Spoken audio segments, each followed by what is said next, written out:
नमस्कार, मैं हूं मनोज सिंह और आप देख रहे हैं Vikramshila academy Lucknow YouTube channel. कल की एक चर्चित खबर थी कि कतर में गिरफ्तार हमारे जो 8 रिटायर्ड नौसैनिक जो वहां की एक कंपनी दहारा ग्लोबल कंपनी में काम कर रहे थे और उन पर जासूसी के आरोप में उनको फांसी की सज़ा सुनाई गई थी और उनको गिरफ्तार किया गया था अगस्त 2022 में। और वहाँ की एक अदालत ने उनको फांसी की सज़ा सुना दी थी जासूसी के आरोप में। तभी से ये मामला काफ़ी चर्चित था। भारत लगातार कूटनीतिक प्रयास कर रहा था, दबाव डाल रहा था कि अपने इन पूर्व नौसैनिक जो थे उनको वो फांसी की सज़ा या सज़ा से मुक्ति दिला सके। तो सबसे पहले तो हम जानते हैं कि आखिर ये पूरा मामला क्या था। दरअसल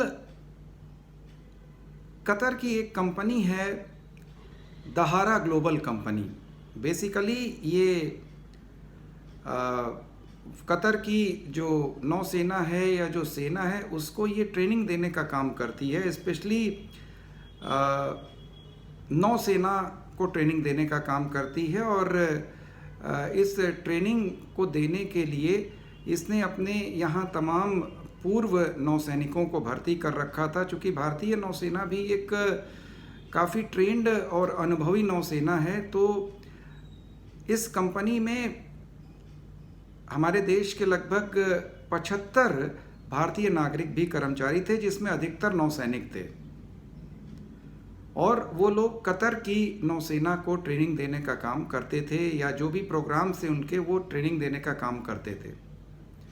इधर कतर जो है वो एक इटालवी कंपनी से, इटली की कंपनी से एक सबमरीन ले रही थी जो बहुत ही हाई टेक्नोलॉजी की थी और उसकी प्रमुख विशेषता थी कि वो रडार से बच सकती थी। यानी अगर ये सबमरीन या पनडुब्बी समुंदर में चलती तो रडार से वो बच सकती थी। और कतर की नौसेना को वो ट्रेंड कर रही थी। ये जो हमारे 8 रिटायर्ड नेवी कर्मचारी थे जो दहारा ग्लोबल कंपनी में काम कर रहे थे, ये उस प्रोग्राम का एक हिस्सा थे कि किस तरीके से इटली की ये सबमरीन हासिल की जा सके जो रडार से बचने का कौशल रखती है। अब आखिर हुआ क्या? दरअसल इन 8 रिटायर्ड जो नौसैनिक थे, जो पूर्व भारतीय सैनिक थे, इनके ऊपर कतर ने आरोप लगाया और कहा कि उनके पास इलेक्ट्रॉनिक सबूत भी हैं कि इन रिटायर्ड 8 पूर्व भारतीय नौसैनिकों ने इजराइल को कतर के इस खुफिया सबमरीन प्रोग्राम की जानकारी लीक कर दी है।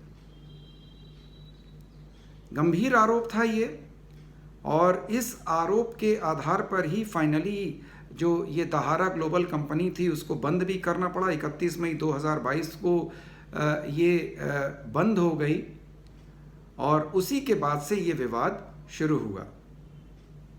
और बड़ा चिंताजनक था। 8 भारतीय नौसैनिकों, जिसमें एक तो राष्ट्रपति पदक से सम्मानित नौसैनिक भी था, अधिकारी था। भारत सरकार, भारत का कतर में दोहा में स्थित जो कतर की राजधानी है, दूतावास लगातार प्रयास कर रहा था। चूंकि भारत और कतर के संबंध बहुत बेहतर तो नहीं कहे जा सकते, लेकिन हाँ, तो भी लगभग 8 लाख भारतीय कतर में काम करते हैं। और दूसरा, जो हम LNG हम गैस इस्तेमाल करते हैं, मंगाते हैं कतर से, उसका लगभग आधा यानी लगभग 48% जो मात्रा है वो हम कतर से मंगाते हैं। तो मौजूदा जो मामला है कि भारत के कूटनीतिक प्रयासों से बीच में कतर के अमीर से मोदी जी की मुलाकात भी हुई थी और उसमें शायद कुछ बात हुई हो। तो मौजूदा मामला ये है कि जो कल की खबर है कि एक सफलता मिली है भारतीय कूटनीति को कि इन नौसैनिकों को एक दूसरी अदालत ने फांसी की सज़ा पर रोक लगा दी है, यूँ कह लीजिए कि फांसी की सज़ा को समाप्त कर दिया है। लेकिन अभी तक इनके ऊपर चार्ज बरकरार रखे गए हैं जासूसी के। अब उस पर नई सज़ा ये क्या देते हैं, ये आगे आने वाला भविष्य ही बताएगा। कि अगर इन केस ये दोषी भी करार दे दिए जाते हैं ये पूर्व भारतीय नौसैनिक, तो भी भविष्य में क्या बदलाव होगा। एक संभावना ये व्यक्त की जा रही है कि दोनों सरकारों के बीच एक समझौता है जो कतर में दोषी साबित हुए भारतीयों की सज़ा का बचा हुआ जो समय है वो पूरा करने की भारत में इजाज़त देता है।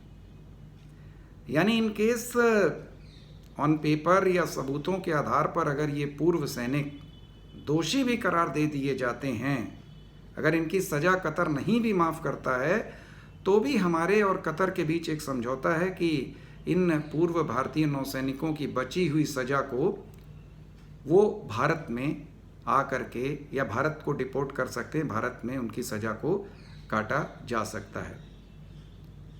तो ये महत्वपूर्ण मुद्दा था, बहुत दिनों से ये चल रहा था और लगातार भारतीय विदेश मंत्रालय भी इसमें प्रयास कर रहा था। भारतीय दूतावास कतर में जो दोहा स्थित दूतावास है वो भी इसमें प्रयास कर रहा था और इन प्रयासों से एक पहली बड़ी सफलता मिली है कि कम से कम उनकी जान बची रहेगी। और अब आगे भारत सरकार या भारत का जो विदेश मंत्रालय है वो क्या करता है ये तो भविष्य ही बताएगा। तो आज बस इतना ही। आपसे अनुरोध है कि Vikramshila academy Lucknow YouTube channel को आप ज़्यादा से ज़्यादा सब्सक्राइब करें, शेयर करें। नमस्कार, जय हिंद, जय भारत।